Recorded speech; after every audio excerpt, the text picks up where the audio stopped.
Waalaikumsalam Ibu. Baik Ibu, perkenalkan nama saya Bidanubu. Di sini saya yang piket pagi ini. Kalau boleh tahu namanya siapa Ibu? Saya Ibu Dea, Ibu. Suaminya namanya siapa? Bapak Angga. Oh iya, Bapak Angga. Umurnya berapa Ibu? Saya baru 25 tahun, Ibu. Kalau suaminya? 28. 28, ya baik. Sebelum baik Ibu ya, untuk menjaga privasi pasien, saya akan menutup pintu dulu Ibu. Iya Ibu, mari silakan Ibu. Oke, Ibu. Baik, kita mulai Ibu ya. Iya. Keluhan Ibu itu apa Ibu ya? Saat ini Ibu ya, saya merasa pusing, mual, muntah Ibu. Terkadang juga saya lemas Ibu.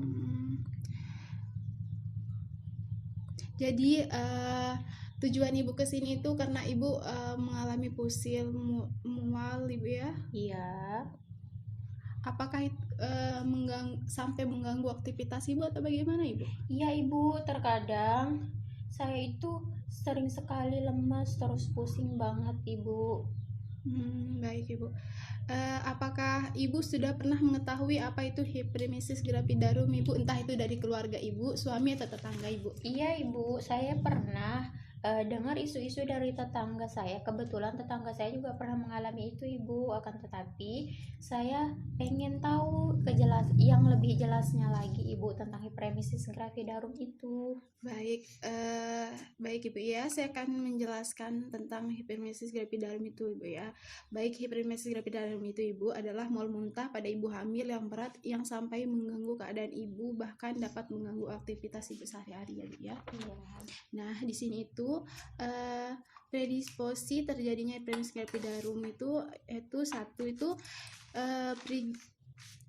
primigravida, moladitasioda, dan kehamilan ganda Ibu ya. Pada mola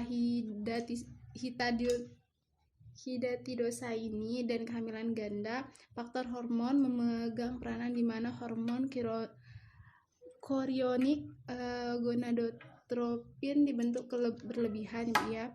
Yang kedua, masuknya villi Coriolis dalam sirkulasi maternal dan perubahan metabolik akibat hamil serta resistensi yang menurun dari pihak ibu terhadap perubahan tersebut Ibu ya.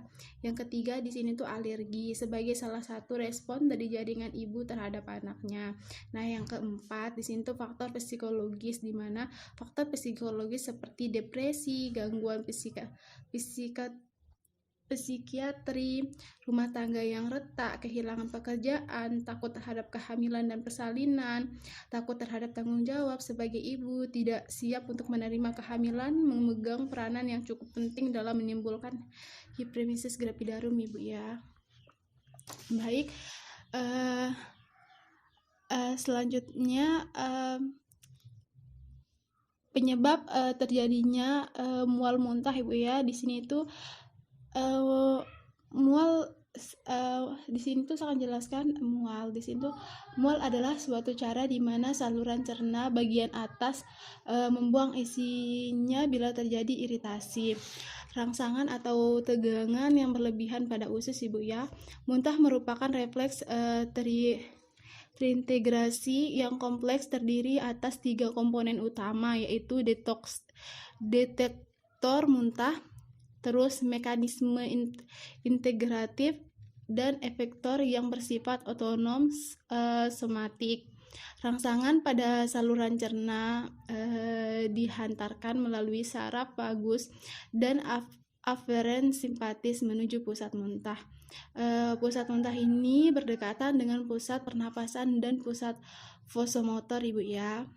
Baik, selanjutnya itu saya akan menjelaskan kepada Ibu faktor fisiologi terjadinya hiperemesis gravidarum Ibu ya. Jadi di sini tuh hiperemesis gravidarum dapat menyebabkan cadangan karbohidrat dan lemak habis terpakai untuk keperluan energi.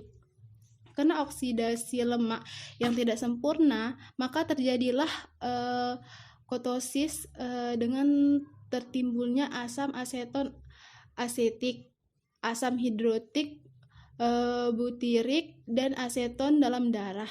Kekurangan cairan yang diminum dan kehilangan cairan akibat muntah dan menyebabkan dehidrasi. Sehingga cairan ekstravaskuler dan plasma akan berkurang. Natrium dan klorida darah turun. Demikian juga dengan klorida urin. Selain itu, dehidrasi menyebabkan hemokonsentrasi sehingga aliran darah ke jaringan berkurang. Hal ini menyebabkan zat makan dan oksigen untuk jaringan berkurang dan tertimbunnya zat metabolik dan toksin. Kekurangan kalium sebagai akibat dari muntah dan bertambahnya ekskresi lewat ginjal meningkatkan frekuensi muntah yang lebih banyak, merusak hati hingga memperberat keadaan penderita. Dari sini ada yang bisa ditanyakan, Ibu? Sejauh ini saya masih paham dengan penjelasan Ibu ya. Baik, Ibu. Selanjutnya itu saya akan menjelaskan Ibu tentang tingkat hiperimesis gravidarum, Ibu ya. Baik. Jadi di sini itu ada 3 tingkat hiperimesis gravidarum, Ibu ya. Tingkat pertama itu muntah terus-menerus yang memenuhi keadaan umum penderita. Ibu merasa lemah, nafsu makan tidak ada, berat badan menurun, dan merasa nyeri pada epigastrium. Nadi meningkat sekitar 100 per menit. Tekanan darah sistolik menurun. Turgo kulit menurun, lidah mengering, dan mata cekung, Ibu ya. Sedangkan pada tingkat kedua itu penderita tampak lebih lemas dan anfatis. Turgon kulit lebih menurun, lidah mengering dan nampak kotor, nadi kecil dan cepat, suhu kadang-kadang naik, mata sedikit iktirus, berat badan turun dan mata menjadi cekung, tensi turun, himokonsentrasi, oliguria, dan konstipasi. Aseton dapat tercium dalam bau pernapasan karena mempunyai aroma yang khas dan dapat pula ditemukan dalam kencing, Ibu ya. Sedangkan yang tingkat ketiga itu keadaan umum lebih buruk, muntah berhenti, kesadaran menurun dari somnolen sampai koma, nadi kecil dan cepat, suhu meningkat dan tensi menurun. Komplikasi fatal terjadi pada susunan saraf yang dikenal sebagai encephalopathy Wernicke dengan gejala nystagmus, diplopia, dan perubahan mental. Keadaan ini terjadi akibat defisiensi zat makanan termasuk vitamin B kompleks. Timbulnya ikterus menunjukkan adanya gangguan hati. Selanjutnya itu saya akan menjelaskan kepada Ibu ya bagaimana perawatan Ibu hamil dengan hiperimesis gravidarum. Jadi di sini perawatannya itu, Bu ya, bahwa ibu yang menderita hiperimesis gravidarum tingkat 2 atau 3 itu harus dirawat di rumah sakit, sedangkan yang tingkat 1 itu tidak perlu untuk dirawat di rumah sakit, Ibu ya. Ya, Ibu. Baik, selanjutnya saya akan menjelaskan obat-obatan yang kemungkinan diberikan pada ibu hamil dengan hiperimesis gravidarum, Ibu ya. Jadi di sini tuh obat-obatan yang dapat diberikan diantaranya itu suplemen multivitamin, antihistamin, dopamin antagonis, serotonin antagonis, dan kortikosteroid. Vitamin yang dianjurkan adalah vitamin B1, B6, seperti viridaksin, vitamin B6. Pemberian antihistamin bertujuan untuk menghambat secara langsung kerja histamin pada reseptor H1 dan secara tidak langsung mempengaruhi sistem vestibular. Menurunkan rangsangan di pusat muntah. Respon dopamin di lambung berperan dalam menghambat motilitas lambung. Pemberian serotonin antagonis cukup efektif dalam menurunkan keluhan mual dan muntah. Nah, obat ini bekerja menurunkan rangsangan pusat muntah di medula. Dari sini ada yang ingin ditanyakan, Ibu? Baik, Ibu. Dari apa yang Ibu jelaskan tadi, saya sudah sejauh ini saya masih paham, Ibu. Baik Ibu ya, saya lanjut Ibu ya. Mm-mm. Jadi kebutuhan nutrisi untuk ibu hamil dengan hiperemesis gravidarum ini tuh bahwa pemberian nutrisi tergantung pada derajat muntahnya Ibu ya, berat pemberian makanan, berat ringan depresi, nutrisi, dan pemberian penderita terhadap rencana pemberian makanan. Pada prinsipnya saluran cerna harus digunakan. Apabila peroral mengalami hambatan dapat digunakan NGT Bu ya.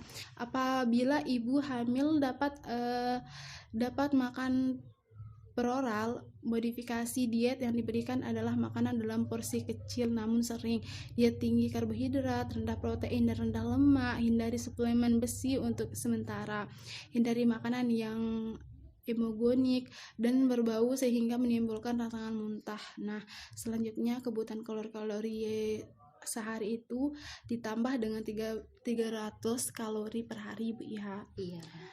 Selanjutnya saya akan menjelaskan tentang perawatan isolasi kepada ibu. Nah, di sini tuh perawatan isolasinya itu yaitu penderita disendirikan dalam kamar yang tenang, cerah dan memiliki peredaran udara yang baik. Apabila dirawat di rumah sakit, sebaiknya hanya dokter dan perawat saja yang diperbolehkan untuk keluar masuk kamar terus. Cairan yang keluar dan masuk perlu dicatat. Pasien tidak diberikan makanan ataupun minum selama 24 jam. Baik, di sini saya akan menjelaskan terapi psikologiknya Ibu ya. Di Iya, sini Ibu. terapi psikologiknya itu bahwa ibu hamil tuh perlu yakin kalau penyakitnya dapat disembuhkan. Hilangkan rasa takut oleh karena kehamilan dan persalinan karena itu merupakan proses psikologi. Kurangi pekerjaan sehingga menghilangkan masalah dan konflik lainnya yang melatar belakangi penyakit ini. Mual dan muntah adalah gejala yang normal terjadi pada kehamilan muda dan akan menghilang setelah usia kehamilan 4 bulan Ibu ya. Iya Ibu. Baik, di sini tuh selanjutnya itu saya akan menjelaskan tentang terapi Bu ya, dimana terapi pranentral bahwa cairan pranentral yang cukup elektrolit, karbohidrat, dan protein dengan glukosa 5% dalam cairan garam psikologi sebanyak 2-3 liter sehari. Bila perlu dapat ditambahkan kalium dan vitamin, terutama vitamin B, B kompleks, dan vitamin C. Dapat diberikan pula asam amino secara intravena atau apabila terjadi kekurangan protein yang nantinya akan diperhitungkan berdasarkan jumlah cairan yang diperlukan pada ibu. Baik Ibu, dari sini apakah ada yang Ibu tanyakan atau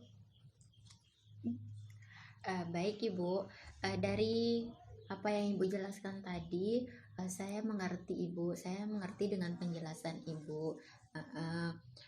Jadi di sini saya tidak ada pertanyaan Ibu, saya sudah paham dengan apa yang Ibu jelaskan. baik, kalau begitu Ibu, dari hasil yang sudah tadi saya jelaskan terhadap Ibu, apa yang Ibu bisa tangkap dari penjelasan saya itu? Maksudnya itu apa yang Ibu bisa pahami? Oh, baik Ibu. Dari penjelasan Ibu tadi bahwa di sini saya mendengarkan, saya paham tentang penjelasan Ibu mengenai yang pertama, obat-obatan yang perlu diberikan terhadap Ibu dengan hiperemesis gravidarum itu misalnya seperti multivitamin, ada vitamin B1, B6 atau B kompleks seperti itu Ibu ya.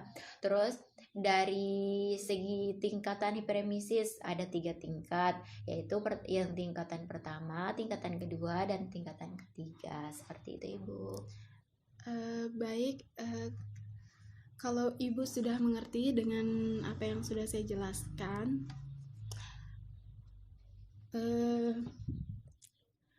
mungkin hanya itu Ibu ya. Selanjutnya terima kasih Bu. Baik Ibu, sama-sama. Saya juga berterima kasih Ibu atas penjelasannya Ibu dari awal sampai akhir. Terima kasih Ibu. Baik Ibu, ya.